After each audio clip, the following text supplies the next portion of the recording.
I am honored to once again play a part in the NSPU Department of Psychology and Inclusive Education Conference on Inclusive Education. I regret that health concerns mean that I cannot be with you in person. Over the past few years, I have gained many friends and learned much from my association with NSPU. Today I will give an overview of the growth of leadership in inclusive education, the leadership of the United Nations, of a leading Canadian organization, the Marsha Forest Center, of President Putin, of the Russian national organization Perspectiva, and of the present and emerging leaders. I do not claim to have extensive knowledge of the Russian education system. My comments are based only on my glimpses during various visits. The outcome is that the majority of governments and educators have been slow to recognize the values of inclusive education. The United Nations and its associated bodies, however, leave no doubt regarding preference for inclusive education over special education. It is not that special education has not served a purpose over past years. I worked in special education for 15 years as a classroom teacher and administrator, and then as a university professor. I was proud of my work. However, time and knowledge move on, and some people have moved on with it. Unfortunately, many of those using the term inclusive education at present do not realize that inclusive education is based on a completely different concept than is special education. The special education is based on segregation of students with disabilities from their non-disabled peers. Inclusive education is based on all students, no matter what differences exist among them, learning together in the same classrooms of regular schools in keeping with social justice and human and student rights.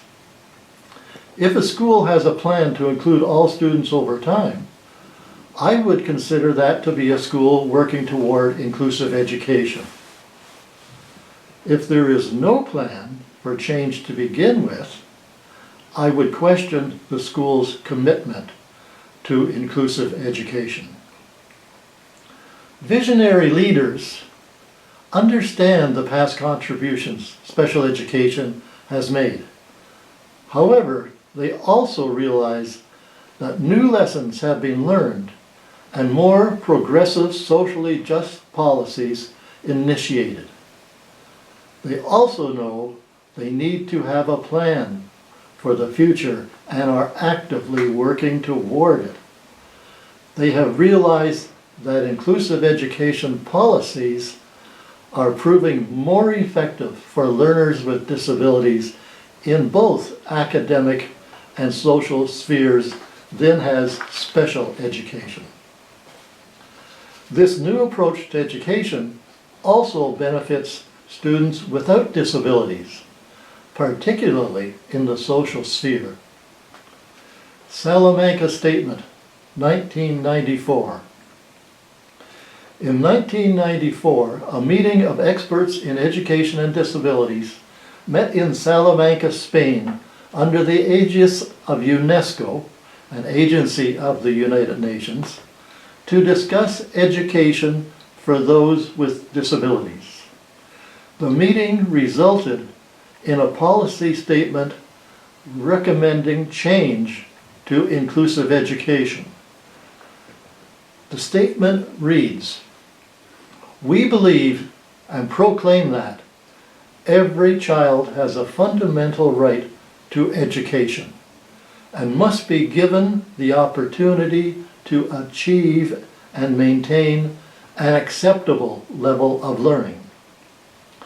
Education systems should be designed and educational programs implemented to take into account the wide diversity and needs.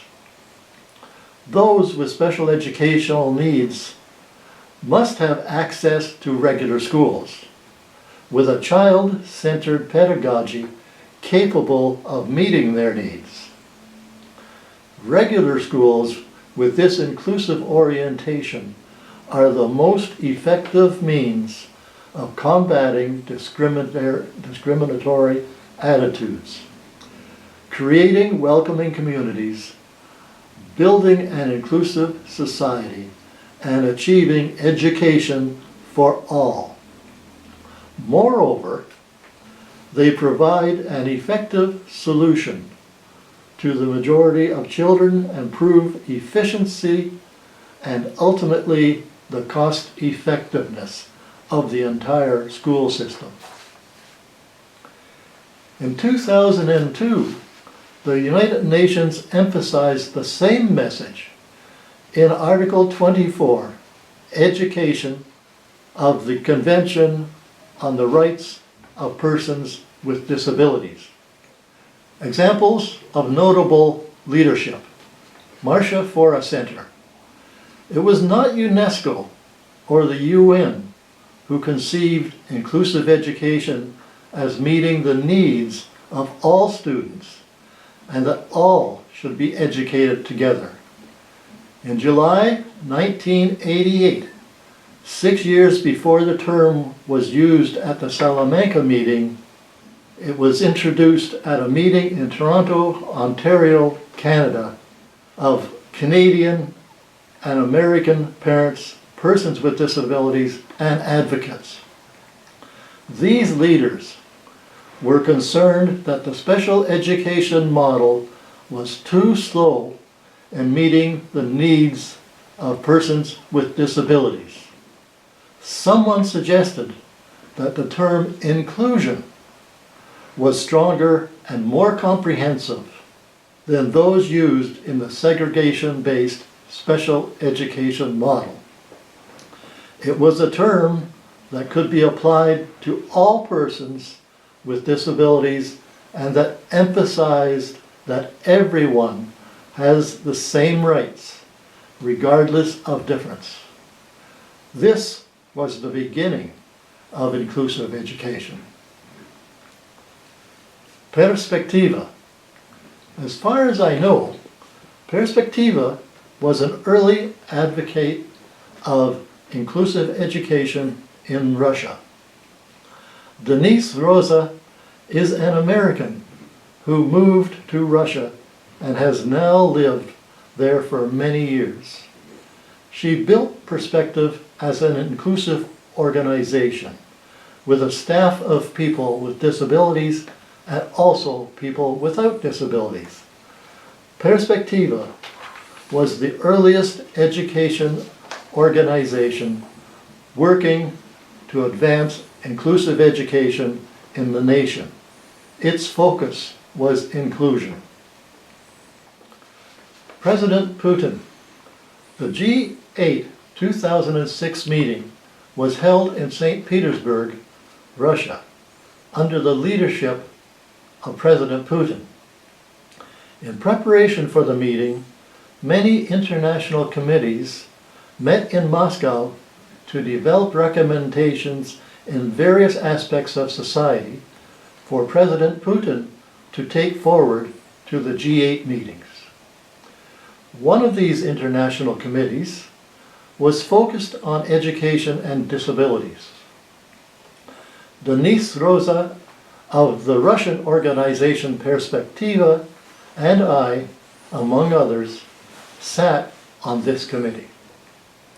Following much discussion whether to retain the special education model or move to inclusive education, the committee recommended inclusive education. When President Putin, at a meeting of the various civil society committees received the recommendation for inclusion, he immediately accepted it. One of the Canadian committee members asked President Putin if she could approach for the committee and asked if he would accept a pin designed by Perspectiva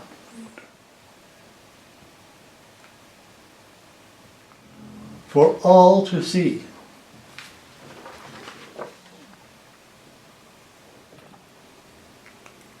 This was the reaction of a visionary leader in regard to inclusive education. It then became the responsibility of others in Russia to continue moving forward.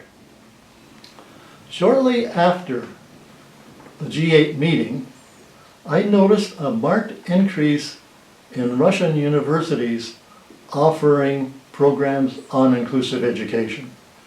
It seems to me, though I cannot be certain, that the two, President Putin's ready acceptance of inclusive education and the activity among the universities, might be linked. All of you have spent many years in classrooms surrounded by other learners. All of you must be successful learners who have developed interest in inclusive education, or you would not be sitting in this classroom. Among you are the leaders who will change education for persons with disabilities. At the same time, you and your work will be making an impact on society. I have presented a quick overview of the history of inclusive education with particular note of leadership in Russia. I will continue reference to your nation and what has formed my positive impression of progress in inclusive education. On my first visit to Russia, I worked with Perspectiva. I became familiar with Denise Rosa, leader of Perspectiva, when she participated some years ago in the Marsha Forest Center annual Summer Institute on Inclusion. She was accompanied by a young woman lawyer who happened to be blind. Shortly following the Summer Institute, Denise invited me to visit Russia and learn about Perspectiva's work. I had the privilege of seeing inclusive education in various parts of your nation. On my first trip, I visited a Moscow school. The first class I entered had students about 8 years of age. The classroom was similar to those in Canada. The class was in the middle of a lesson. Glancing about, I saw one young boy with the characteristics of Down's syndrome.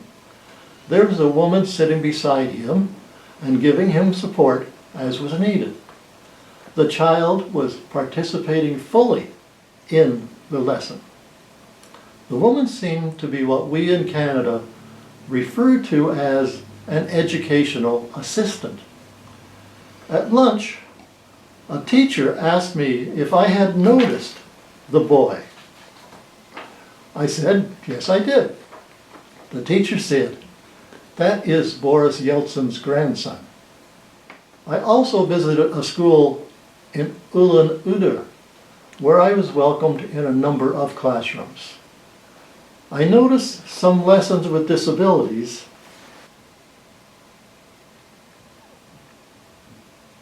taking part in lessons with the other young students. Some had educational assistants, while others did not.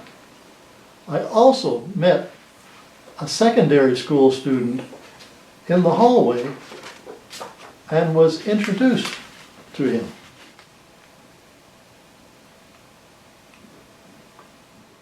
Our chat was interesting as he told me about his academic work and his relationships with other students. The school administrator had no need to translate for me. The young man's English was far beyond my few words of Russian. It was obvious in both schools that all students, those with disabilities and without disabilities, got along well, had friends, and were successful and happy in school. It was obvious as well that the staff was comfortable with students with disabilities, and that they were responsible for the learning of all students. The school leadership was effective. I have visited and worked in a number of nations, but only in a few have I seen the quality of inclusive education that I have seen in Russia. In my visits to Russia prior to the G8 meeting, I had met with professors and discussed inclusive education with them. They dismissed the idea of inclusive education. Others, in other parts of Russia, may have preferred inclusive education, but those I met at that time did not. This is no longer the case as can be seen here at NSPU and its conference. I certainly have been impressed by the leadership of NSPU and the speakers at its conferences. They certainly give a significant boost to inclusive education. Day-to-day leaders. The day-to-day leaders are among those working to advance inclusive education at the university and school system level. They are the people without whom progress cannot be made. These people are sitting in this classroom today. They are the future of inclusive education. They are the professors who teach the future teachers and who undertake research necessary to improve knowledge and to lay the base for the future. They are the administrators in school systems who manage and support progress across a number of schools. They are the school principals who work daily to lead and support inclusive education. They are the present and future classroom teachers who develop and teach lessons to all students and stimulate mutual acceptance among students. There are others who in various ways support the movement of inclusive education. Final thoughts. Inclusive education cannot occur overnight. It takes time to prepare education to change its viewpoint in such a fundamental way. Very few of us experienced inclusive education when we were young. I certainly did not. In my view, to be successful, leaders of education must create a plan for incremental change. There must be a timeline to guide the change over time. There must be a final objective of achieving inclusive education. Here in Canada, every province and territory states that they are doing inclusive education. Their plans for change appear in their policy statements. Some have firm policies and guidelines.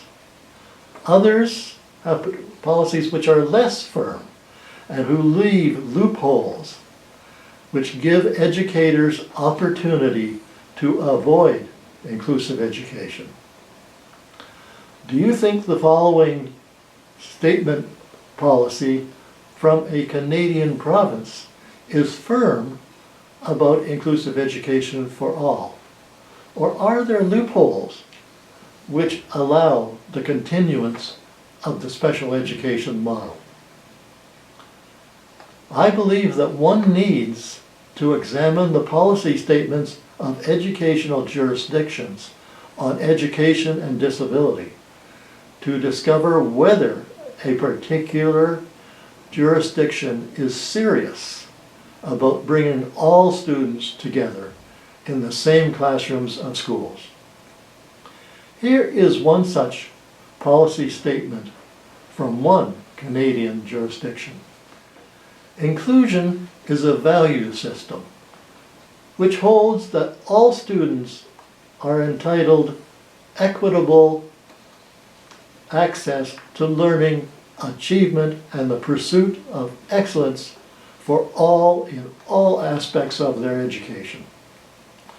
The practice of inclusion transcends the idea of physical location and incorporates the basic values that promote participation, friendship, and interaction.